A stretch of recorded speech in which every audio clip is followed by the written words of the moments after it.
দেরিতে হবে, কিন্তু ঠিকই হবে। তুমি যা চাও। মনে রেখো, তোমার সময়টা খারাপ, তোমার জীবনটা নয়। শুধু অপেক্ষা করো, সময় সবকিছু ফিরিয়ে দেবে। জীবনে তিনজনকে কখনো ক্ষমা করতে নেই। এক, যে ভালো না বেসে অভিনয় করে। দুই, যে বন্ধুত্বের সুযোগ নিয়ে বেইমানি করে। তিন, যে বিশ্বাসের অমর্যাদা করে। একটা ছেলের জীবন আর একটা মেয়ের জীবনে অনেক ফারাক। একটা মেয়ে কান্না করলে তার চোখের জল মোছাবার জন্য হাজারো ছেলে হাজির হবে, আর একটা ছেলে কান্না করলে শুধুমাত্র তার মাই এগিয়ে আসবে। মানুষ যখন অপরাধ করে তখন ডাইনে বামে আগে পিছনে সব দিকে দেখে নেয়, শুধুই উপরে দেখতে ভুলে যায়। যার রাগ আর জেদ বেশি, তার জীবনে কেউ থাকতে চায় না।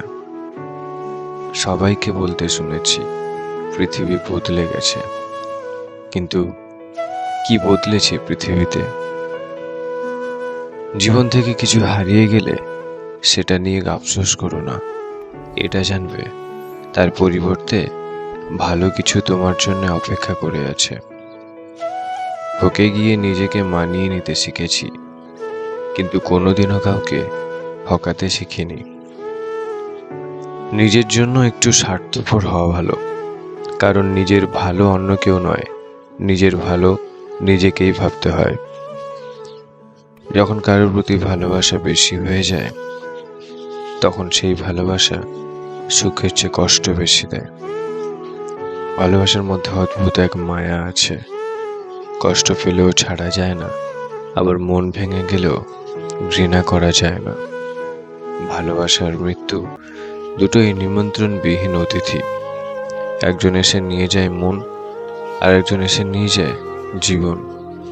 অভিমান বড্ড খারাপ একটা জিনিস, কিছু বলাও যায় না, আবার সহ্য করাও যায় না, কিন্তু ভেতরটাকে কুড়ে কুড়ে খায় আর শুধুই নীরবে কাঁদায়।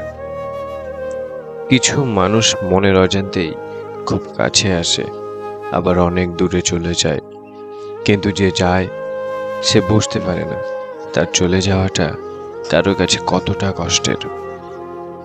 সাইকোলজি বলছে, আপনি যতই রেগে যান না কেন, আপনি শেষ পর্যন্ত তাকে ক্ষমা করে দেন যাকে আপনি ভালোবাসেন।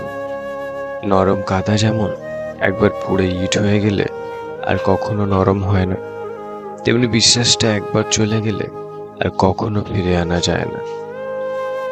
ইতিহাস সাক্ষী আছে, যারা অতিরিক্ত কাউকে বিশ্বাস ও ভালোবেসেছে, কষ্ট ছাড়া কিছুই পায়নি জীবনে। রাত সবারই কাটে, কারো কাটে নতুন স্বপ্ন দেখে, আবার কারোর কাটে স্বপ্নগুলো ভেঙে যাওয়ার যন্ত্রণায়। কারোর কাছে মন খারাপের কথা বলার চেয়ে হাসি মুখে আমি ভালো আছি বলাটাই ভালো। কেউ যদি বুঝে ফেলে আপনি তার প্রতি দুর্বল, তখনই শুরু হয় অবহেলা। চুপ থাকতে শিখুন, দেখবেন যে একদিন আপনার সাথে খারাপ ব্যবহার করছে, সেও একদিন আপনার পায়ে এসে পড়বে। সময় সবকিছু বলে দেয়, কে এগিয়ে যাবে আর কে পিছিয়ে থাকবে। ফালতু অহংকার তো শুধু মূর্খরাই করে। ভালো কথা খুঁজে না পেলে চুপ থেকো। খারাপ কথা বলার জন্য কেউ কোনোদিন নোবেল পায়নি, এমনকি চুপ থাকার অপরাধে কখনো কোনো ফাঁসিও হয়নি। মানসিক আঘাতের কোনো চিহ্ন থাকে না বলে আমরা যন্ত্রণা লুকিয়ে হাসতে পারি। ভালোবাসা এমন এক বদ অভ্যাস, যেটার কারণে মানুষ এক মুহূর্ত আনন্দ পাওয়ার জন্য সারা জীবন কষ্ট সহ্য করতে দ্বিধাবোধ করে না। পকেটে 5,000 টাকা আপনাকে বিলাসিতা শেখাবে, আর 5 টাকা শেখাবে বাস্তবতা। স্বার্থপর মানুষেরাই জীবনে ভালো থাকে, বোকারা তো কেবল অপরকে ভালো রাখে।